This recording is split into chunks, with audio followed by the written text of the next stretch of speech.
There's a very famous Irish comedian over here in the United Kingdom and, of course, in Ireland, possibly now around the world. He's such a funny man, been entertaining us for many years, but he has a very famous catchphrase.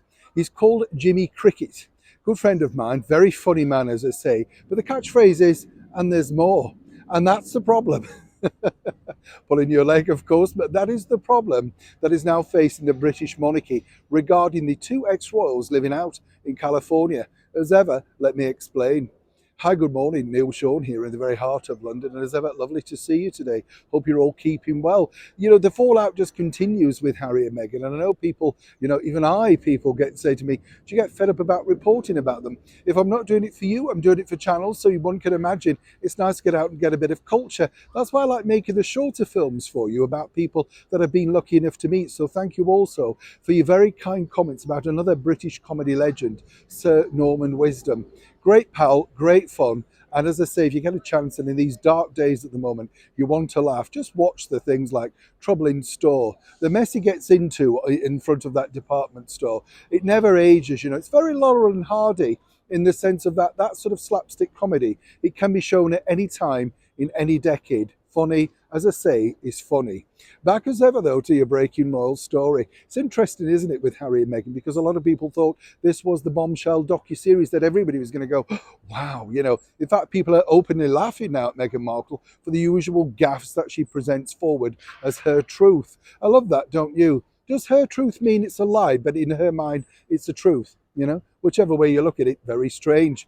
Interesting to note, though, but this is not what you're going to be reading until very much later when they've seen it here in your national and international newspapers. It appears there is more. That's right. Netflix have an agreement to make part two, if you like, block two of the docu-reality series with Harry and Meghan.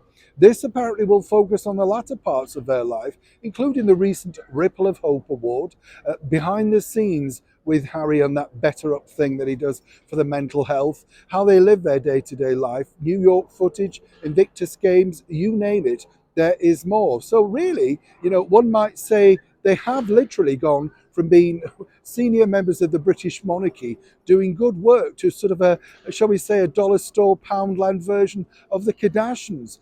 And it's interesting, really, when you think, because, a lot of people are saying, oh, that's just unkind. They are just presenting their story. And I get both sides. But really, when the story is just one narrative, it's very difficult. The difference, say, between Meghan Markle and the Kardashians is this. The Kardashians truly do evolve. They come up with new brands, try new plots. She was there, learning to become a lawyer. Meeting President Trump at the White House. There were slightly interesting sort of diversions. With Harry and Meghan, there's one narrative, their plight, their disaster, if you like, how hard life has become for those two. Incredible when you think. But as ever, as I say, this particular new series is already in production. They're deciding, of course, how well the second part of the docu-series will be received. And if that goes well, then they'll look into the second block, as I say. Guess what, though? This will be out just in time for the coronation of King Charles III. That's right, in the spring of May 2023. Nothing like capitalising on your brand, is there? Neil Sean in the very heart of London.